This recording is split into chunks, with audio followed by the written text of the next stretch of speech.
nature's battleground. Animals fight for their survival. Out of this conflict, an extraordinary weapon has evolved. One that forever changed the rules of engagement between predators and prey. It is one of evolution's greatest achievements. The eye.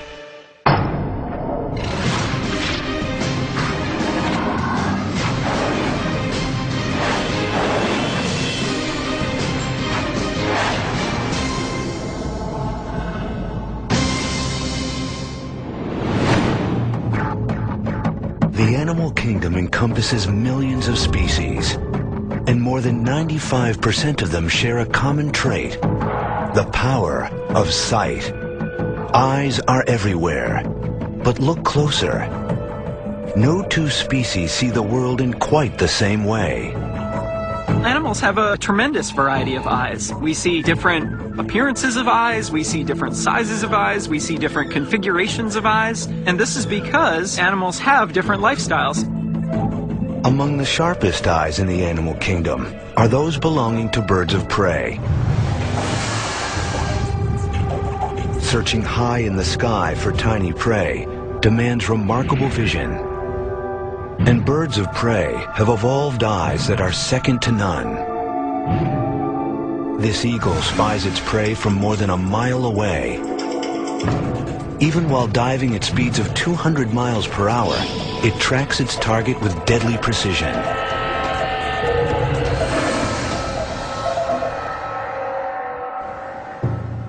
The secret to the eagle's success? The anatomy of its eye. In most cases, the larger the animal's eyes, the sharper its vision. And the eyes of the eagle are huge. Eagles are 100 pounds lighter than we are, but their eye weighs the same as ours. Size is just for starters. The back of our eye has 200,000 light-capturing cells per square millimeter. The eagle's has 1 million, providing 5 times the image resolution. Its lens is flatter and placed farther away from the retina than ours. The result? A gaze as sharp as a telescope, magnifying its helpless prey to 3 times what our own eyes can see. What force drives the development of such a remarkable innovation? Evolution. The sparks of evolution are tiny, random genetic changes. Every once in a while, there's a little mistake made when the DNA is passed on from generation to generation, and those mistakes are called mutations. And sometimes the mistakes cause problems, other times they create new opportunities. Mutations that boost survival and reproduction are favored by natural selection. Species that can't adapt disappear. 99% of all species have gone extinct over time. The survivors are equipped with mutations that have given rise to uniquely powerful traits. The eagle has evolved one of the most powerful eyes in nature, but it is just one of the many different types of eyes that have evolved over time. Animal eyes are an excellent example of convergent evolution. All the eyes on different animals across the planet today did not evolve from the same ancestral eye. In fact, eyes have evolved numerous times in different lineages. Remarkably, evolution has used the same basic genes to build the eyes of creatures as profoundly different as flies, squid, and humans. Research points to an origin for these building blocks of all vision 600 million years ago. The Earth's oceans are calm. There are no monstrous predators to contend with, no creatures armed and ready for combat. Sea life is simple.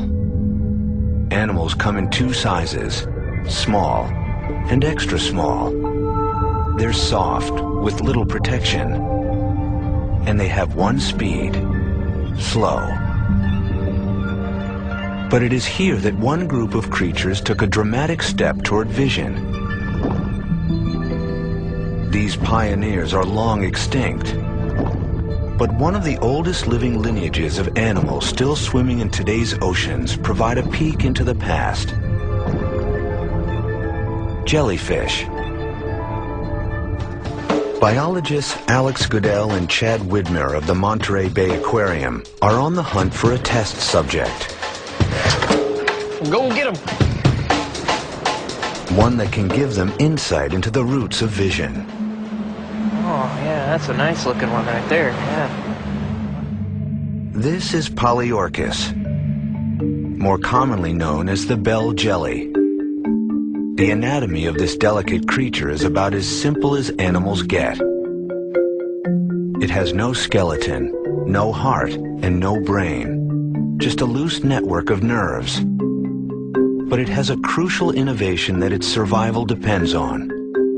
A ring of small dark spots line its base. Light-sensitive organs called eye spots. We can only imagine what these most basic of eyes can see. Vision for them is very different than for us because we are able to form images quite well and they aren't. So it's kind of more of a blurry world for them than for us. Scientists don't know why the distant ancestors of modern jellies evolved light-sensing cells when they did. But Goodell can show how they have helped jellyfish survive for 600 million years. She has designed a simple experiment showing how bell jellies use light detection to their advantage. I'm interested in seeing if different animals that don't form images can see different colors if they respond to different wavelengths of light. Goodell subjects the jelly to light waves that it would find in its natural environment. First, she hits the jellyfish with a dose of green light. On cue, its body goes limp and drifts to the bottom of the tank. See, the tentacles are getting longer. Oh, yeah. So you can definitely see when they're relaxing. Tentacles extend, they pulse less frequently. The green light usually makes them appear to relax. They usually will drop down to the bottom and their tentacles will extend and their bell pulse rates will decrease. Why does green light put the jelly so at ease? It's the wavelength of its home turf, the ocean floor. They usually spend most of their time on the bottom where they would naturally be getting a lot of green light. They find most of their food on the bottom, so they're used to being in this type of light. Goodell then switches things up. Purple light fills the tank. Suddenly, the jelly pulses wildly. When I flip on the purple light, the jellies seem to go into this escape response. Their tentacles shorten up and their bell pulse rate increases. It's a reaction akin to us fleeing from a fire. To the jelly, purple light means one thing. Injury, or even death, might be imminent. The reason is simple. Short wavelength light, like purple or ultraviolet, blue lights, it's actually higher energy, and it can be very damaging for organisms that are transparent. So a lot of transparent animals rise up in the water column in the evening and hang out on top at night. And then in the morning, as the sun's coming up, they migrate back down. Light triggering action. A simple vision system, to be sure. But it's helped jellyfish survive over 500 million years as they find food and evade predators. But the eye's evolution would not stop there. More than 500 million years ago, the calm waters are to be overrun with a new breed of creatures. Eyes are about to get a powerful upgrade and unleash an evolutionary arms race that will forever change life on Earth. The dawn of the Cambrian period, 544 million years ago. The animal kingdom is undergoing a time of transition. Early animals were simple, passive creatures, drifting through the current or anchored to the sea floor. But over the course of 50 million years, a lot is going to change.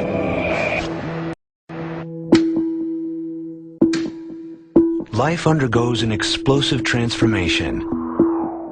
thousands of new species burst into being, including the oceanic ancestors of dinosaurs, elephants, and humans. This is evolution's Big Bang, the Cambrian explosion. Before that time, there was little, if any, animals present on planet Earth. And within about a 20 to 30 million year period, basically all of the major animal groups appear in the fossil record and start diversifying. So it's a time of major evolutionary change.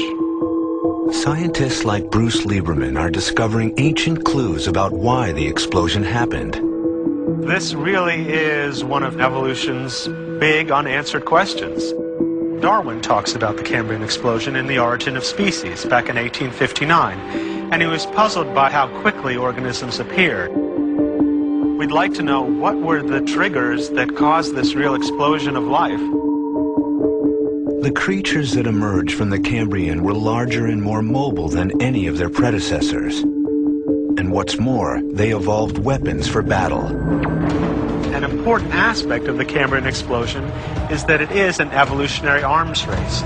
For the first time, creatures evolved the natural weapons they still use on today's battlefields: jaws, claws, body armor, and most critical of all, Eyes appear.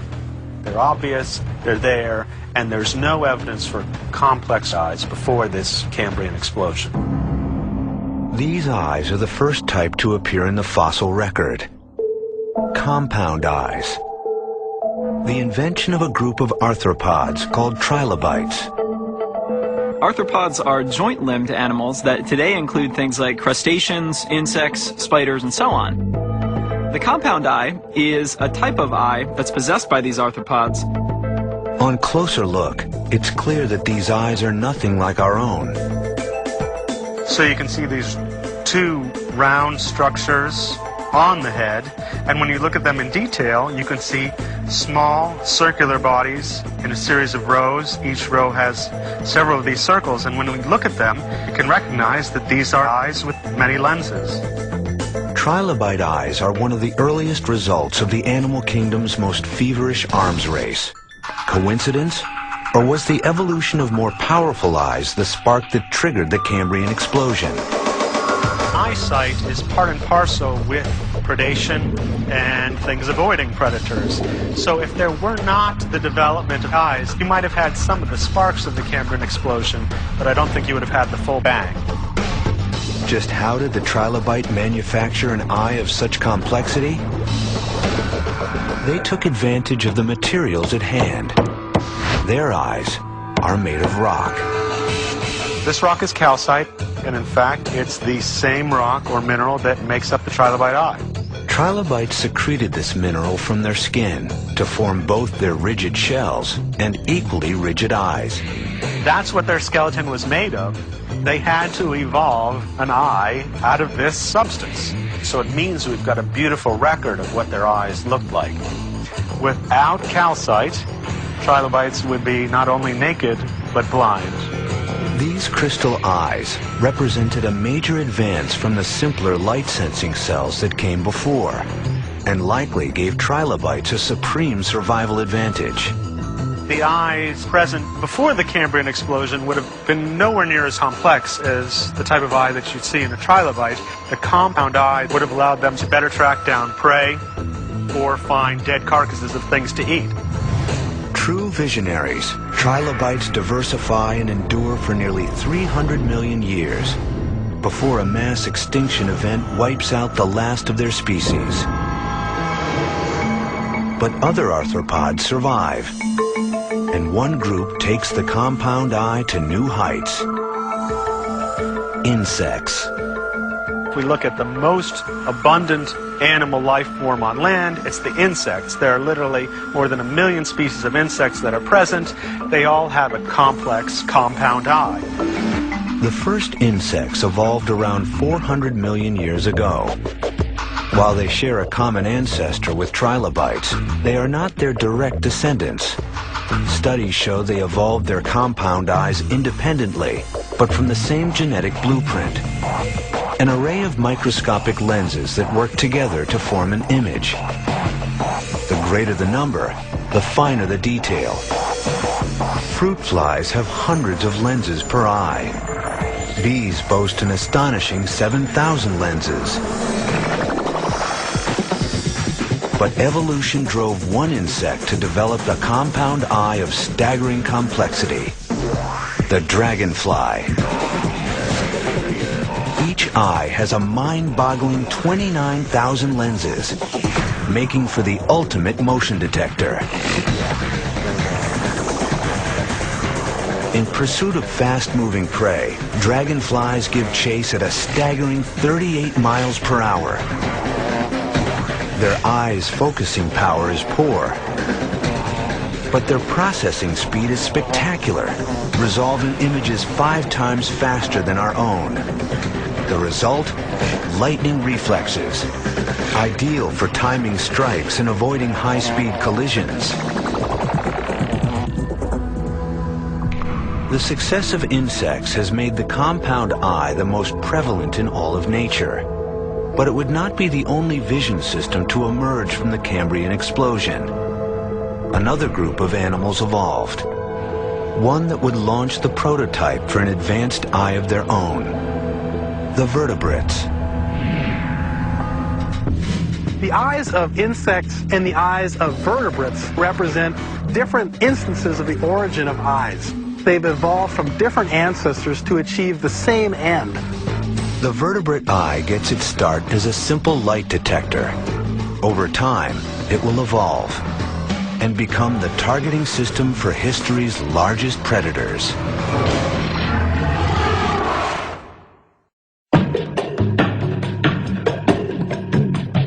When we look at Earth's creatures, we find that many of them look back with an eye akin to our own. In fact, one type of eye powers the vision of all vertebrates, animals with a backbone. A single-lensed camera made of soft tissue, known as the vertebrate eye.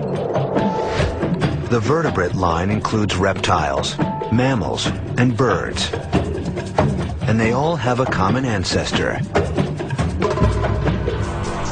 a primitive worm-like animal that lived during the time of the Cambrian explosion. How this creature's crude eyes developed into the intricate organs we see with today has fascinated scientists since Darwin. The vertebrate eye is really an icon of evolution. Early detractors of Darwin used it as an example of a feature that is so unbelievably complicated, and it's so obviously a machine, and there's so obviously the mark of an intelligent designer there. Darwin's famous response was to go through a series of intermediate evolutionary steps and show how you could start with a cluster of photosensitive cells on the surface of the skin. From there you could create a pit eye, which essentially, putting those photosensitive cells at the bottom of a pit creates the first directional sensitivity. And from there you could evolve other sorts of focusing or accommodating parts of the eye, and essentially show that it was plausible that you could have a whole series of steps that lead up to a complex camera eye. This new eye would sweep through the ocean, providing an advanced weapon in the escalating battle between predators and their prey. The genes for building the eye were passed down to all the branches of the vertebrate tree, from the first fish to sharks, and on to shallow water swimmers who would boldly set their sights on an unexploited world. Land, a new arena that one group of predators would come to dominate. These creatures, carnivorous dinosaurs, first evolved 230 million years ago.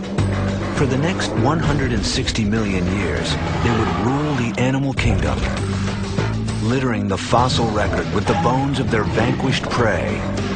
What was it that made carnivorous dinosaurs such successful predators? Was it their size? Their speed? Their array of vicious weapons? Such traits are the stuff of any mega-predator, but they're useless without another key skill: the ability to target prey. Carnivorous dinosaurs surely possess some of the largest eyes in history. But how might their vision have helped them become such extraordinary predators? Paleontologist Kent Stevens made it his mission to find out.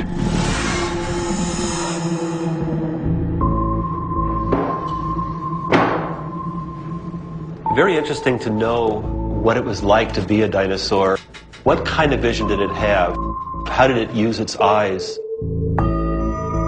Stevens faced a major obstacle. Unlike their bones, the eyes of dinosaurs have not stood the test of time. It's essential to fill in the missing pieces because the soft tissue of the eyeball, of course, never is preserved. What you mostly have is just the bone. Stevens used the bones to make scale models of dinosaur heads. These models would serve as a window into dinosaur vision.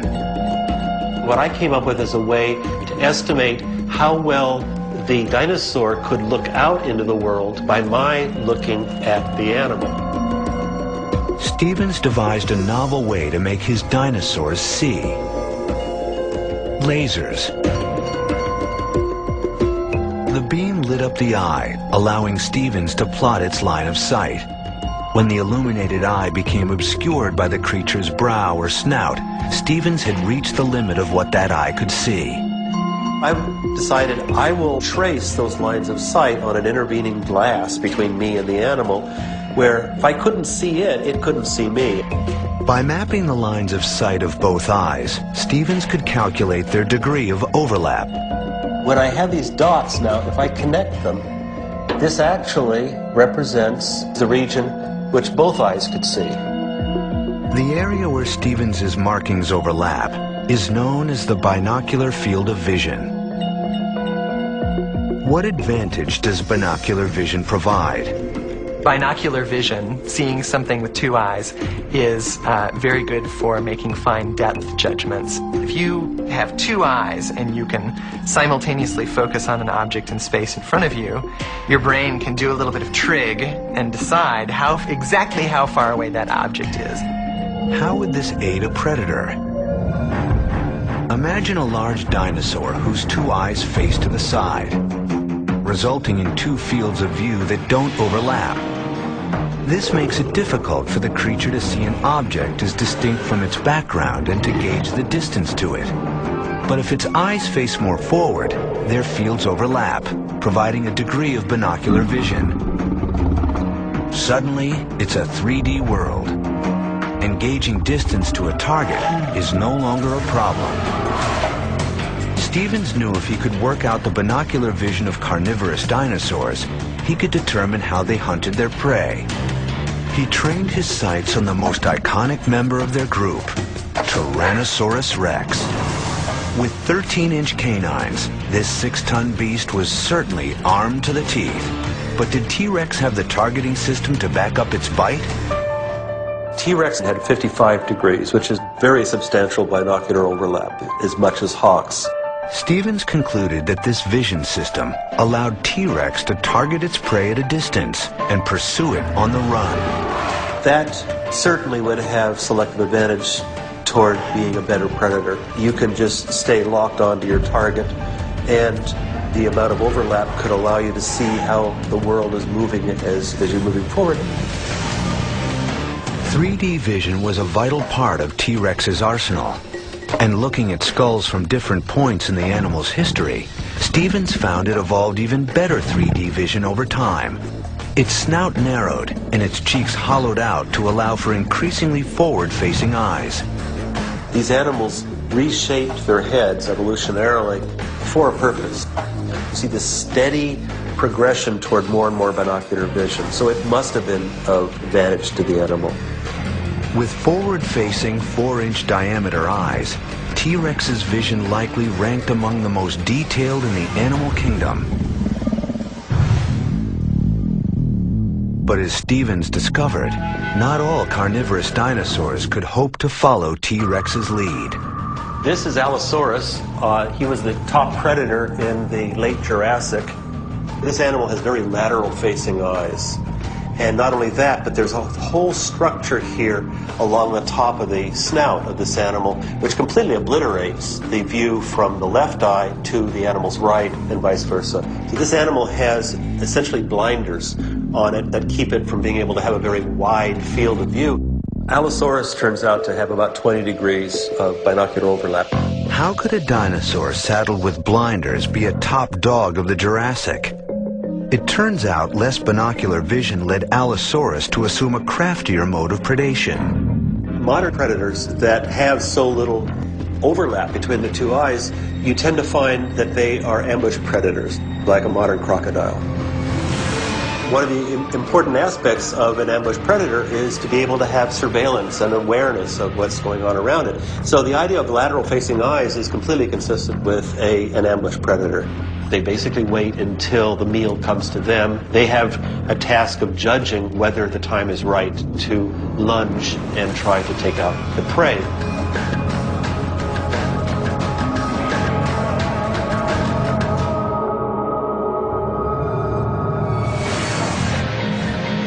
Dinosaurs show how the same winning strategy evolves again and again in predator vision.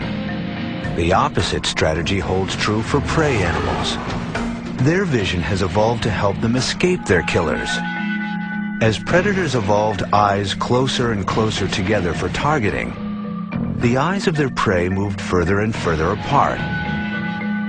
Today, rabbits take this strategy to the extreme. 360-degree vision. Rabbit eyes evolved to sit high into the sides of its skull. While its vision is not three-dimensional, it allows the rabbit to see any threat at any angle. Rabbits, like humans, are mammals. And back when dinosaurs still ruled the earth, our mammal ancestors had to do much more than keep an eye out. To survive, they had to find a new niche in vision, one that would allow them to coexist with creatures threatening their existence.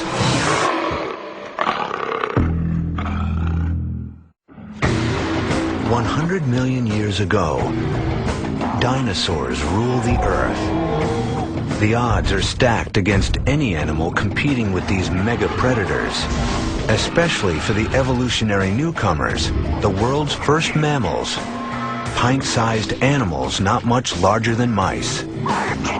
When the dinosaurs were running around, there were also mammals. But the only mammals that were around were very small, they'd fit in the palm of your hand, and they were just trying to keep out of the way of the dinosaurs. For mammals, the era's underdogs, it was either scurry or be squashed. These tiny creatures adapted to an unexploited niche, the nighttime, and evolved a vision system that could thrive in the dark. Night vision, a triumph of eye evolution and a trait essential for survival in many mammal species today. Many varieties of modern mammals also see well in the dark, and many of them are also nocturnal. And in some cases, at least, this is probably left over from their evolutionary heritage, as small mammals hiding in the shadows of dinosaurs, emerging at night, and feeding. What changes did evolution make to the eyes of nocturnal animals? That's a question Chris Kirk is trying to answer. I tell my friends it's one of those things that you would have expected that somebody back in the 18th century went around collecting eyeballs. But to my surprise, when I started looking for data on just the gross anatomy of the eye, there was very little that had been published. And so spent, about a year and a half collecting eyes.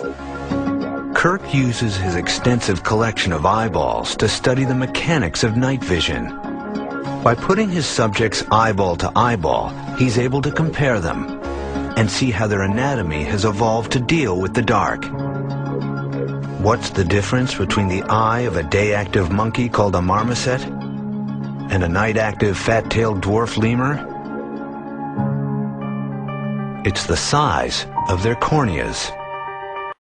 The cornea is the window to your eye. It sets the ultimate limit on how much light your eye can gather. The cornea is a clear curved shell that provides focusing power and ushers light into the pupil. The light hits the retina, where it is converted into electrical impulses that are funneled through the optic nerve to the brain. A complex process in the blink of an eye. The diurnal monkey has got a very small cornea because it doesn't need to let in as much light, which you can see here, as the nocturnal lemur, which has a very large cornea that takes up nearly the entire anterior surface of the eyeball. For night hunters, a bigger cornea is key to catching fast-moving critters in the dark. And one night hunter has pushed this anatomy to the max. Tarsiers are something completely unique. There's nothing else like this in the world of vertebrate eyes. The diameter of the tarsier cornea is almost equal to the diameter of the eyeball. There are 5,400 species of mammals. Relative to size, none have eyes as large as the tarsier. At 6 inches tall, it's one of the world's smallest predators. But its surveillance system outsizes the competition's.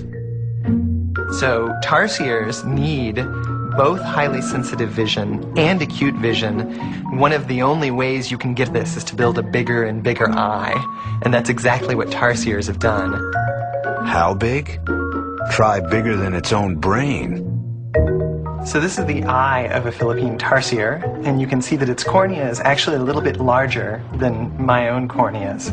But what's really amazing about this is the fact that a tarsier's head is only this big. The tarsier's eyes are so large, they need extra support to keep from tumbling out. The eyeball extends past the margins of the orbit, and they have to have strong connective tissue in their eyelid to hold the eyeball in place. With immobile eyes, the creature compensates. With a neck that rotates more than 180 degrees. Tarsier's visual adaptations show the extremes to which evolution will go. Many mammals, such as big cats, evolved another way to boost their nocturnal vision. A staple in fables and fairy tales, glowing eyes have haunted children for centuries. A nightmare to some is evolution's gift to others. And they can see us just fine. They can see us a lot better than we can see them, for sure. If one of them was over there stalking us, we wouldn't even know that they were there. Even, without this kind of light, they know when we're coming and they know who's coming. Eyeshine functions as more than a mere scare tactic. It's an adaptation that has made cats spectacularly successful night hunters. These guys, they're very active at night, and in fact, you can hear them making their noises, particularly the lion when he starts to roar, even at this hour, high kiki. Also, the eyeshine, not only can they see their prey better, but also I think it makes it more intimidating to any other predators that are out there. The source of the eyeshine is buried deep in the anatomy of the cat's eye. Hold on to your hat. Kirk's careful dissection reveals its inner workings. First, the retina. Then, the light-sensitive tissue lining the back of the eye. This area is known as the tapetum lucidum. Tapetum lucidum is Latin for bright carpet. So it's the bright carpet in the back of your eye behind your retina. So how does the tapetum work? In your eye, or my eye, there's a black pigment behind the retina that absorbs the light so that it's not scattered. But in species with tapeta, any light that's not absorbed by the retina bounces off the tapetum, the mirror behind the retina, and essentially has a second chance to be absorbed. So you've got twice the chance to absorb every incoming photon of light that your eye captures. On the rebound, some of the light shoots back out of the eye, resulting in a glowing effect.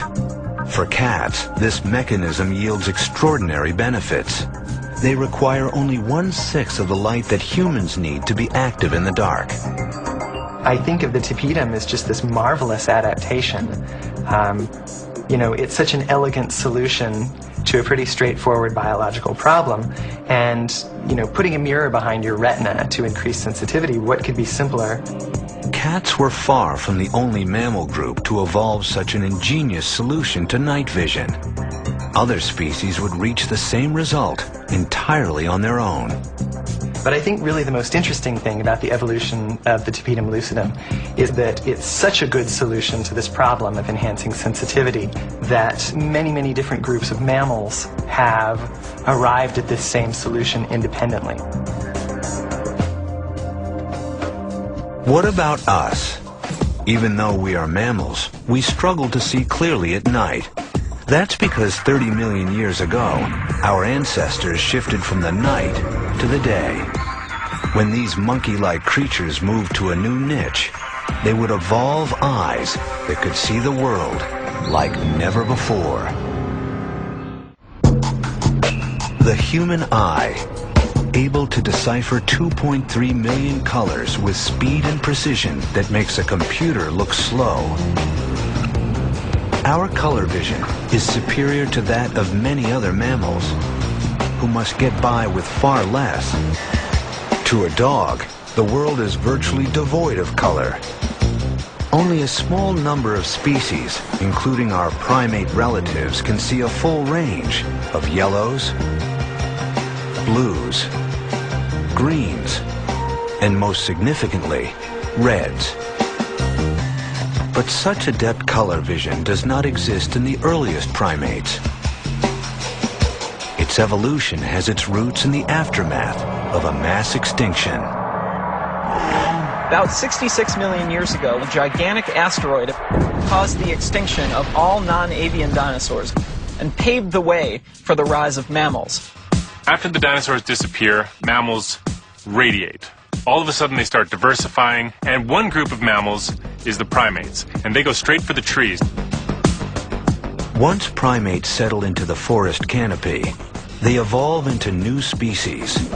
One of those lineages becomes day active, the ancestors of today's monkeys, apes, and humans. They evolve a new adaptation in their eyes not seen in earlier species, an expansion of their color vision. A standard range of colors consisting of blues and greens now include red. Why would primates need to see red in their new world? For clues, biologists look to primates today. Howling monkeys are this wonderful, unique animal that may give us some insights into our own evolutionary past. Biologist Nate Dominy has spent his career researching primates as a means of understanding our own evolution. They're almost like a time machine for looking at what the ancestral monkey in Africa and Asia might have been like. We might get clues to what its diet was like, its social behavior, its anatomy, and that ancestral animal was the one that gave rise to all subsequent monkeys and apes and ultimately humans. Dominy wanted to know why natural selection favored improved color vision in our ancestors. What did they gain by evolving to see the color red? Dominy went on a year-long journey to study primates in their natural habitats. Part of my PhD research was to go to Africa to study monkeys with different diets and to study chimpanzees and to see if there was some sort of common or unifying food item that they might have all turned to that might explain why these monkeys all routinely share a very similar type of color vision. Dominy scanned the rainforest canopy for test subjects, hoping to capture leaf samples from where the monkeys had stopped to eat. But he had a problem. What a monkey eats was high above his reach. It's challenging in the rainforest in particular. When an animal is at the top of that tree eating something and you want the sample, there's not many ways to get it. Left with no other choice, he had to take up arms. We use this very stout, handmade slingshot from Panama that fire small pebbles up into the canopy and leaves will come down. And it's a great way for sampling the types of foods that primates might eat. After collecting and packing up the key samples, Dominy's real work began. Using an instrument called a spectrometer, he recorded the color of each leaf he had gathered in the field. You see that peak in this green spectrum? So that's telling you that this is a green leaf. You see how, compared to that last one, This is peaking much more here in this orange region into the red region. Nate's data yielded a remarkable discovery. Not only were the monkeys eating red leaves composed the majority of their diet. It turns out the redder the leaf, the younger and more nutritious it is. Old, mature leaves, they're green leaves, they are tough, they're full of toxins. They're generally leaves you want to avoid. So primates in general tend to go for the youngest leaves possible. And if those young leaves also have a color cue that distinguishes them from mature leaves, then it may be advantageous to evolve a mechanism for detecting those young leaves. To primates, red wasn't simply another color. It was a beacon, a homing device, allowing them to target their key food source from a distance. If it sees red leaves in the canopy, then it knows automatically that those particular leaves are young. And so it can save energy, it can save time, it can travel directly to those young red leaves rather than randomly searching throughout its environment. Increased color vision, a strategic evolutionary leap that scientists discovered was one of many. Primates would soon reap the rewards of another crucial adaptation, binocular vision. It's a trait that predators have repeatedly evolved, but for primates, it served a new function. Primates have eyes at the front of their head, but they're not predators, so why would they do that? Great thing about having two eyes pointing the same direction is you get depth perception. If you're going to jump from one tree and try to land on another tree, depth perception is a really good trick to have. Over time, primates evolved a binocular field of vision of 60 degrees, on par with birds of prey. It's an evolutionary step that allows primates to capitalize on their hand-eye coordination. But this increased binocular vision comes at a price. Unlike the rabbit, primates now had a limited field of view. Most animals have eyes that are laterally placed on their heads, which is to say the eyes are on the side of the heads. And this provides these animals with a panoramic view. And that's really, really useful for detecting predators that may be coming from behind you. So there's a significant cost to putting your eyes in the front of your head. But the advantages are that you have better depth perception, you have better acuity. Once primates abandoned a vision system built for protection, birds of prey were ready to benefit. Swooping in from the sky and plucking primates from the treetops, these aerial terrors were threats to be reckoned with. Based upon the evidence that we have from the fossils, birds of prey have been exerting some type of selective pressure on primates for as long as there have been primates and raptors.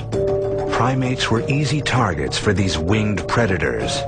Under siege, primates evolved a new kind of behavior. They had to depend on each other. You can imagine then that once these animals evolved eyes on the front of their heads, they needed to live with other animals so that they could improve the probability of detecting a potential predator. Group living was the primates' answer to predation. It allowed them to maintain their high degree of binocular field of vision without sacrificing safety. Their keeping watch with a communal eye resulted in an evolutionary side effect: larger, more powerful brains. So you can see the evolution of group living. And once group living evolves, you have a strong selective pressure, or you might say that evolution favored larger brains, because that's more individuals that you have to remember.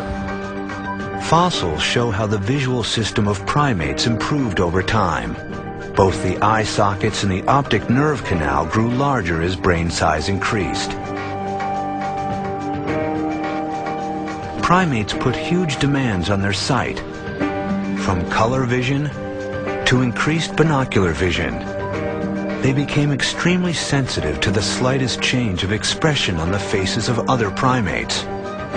This increased need for visual processing fueled the development of intelligence. And you can see how this sort of runaway process for group living, larger brains, avoiding predation could give you the suite of characteristics that define the primate order to which we belong. A complex and mysterious organ, one that has fueled evolution for more than 500 million years, driving an eternal arms race between predator and prey, and becoming an indispensable tool for millions of species. The eye, an engine of evolution and one of its ultimate masterpieces.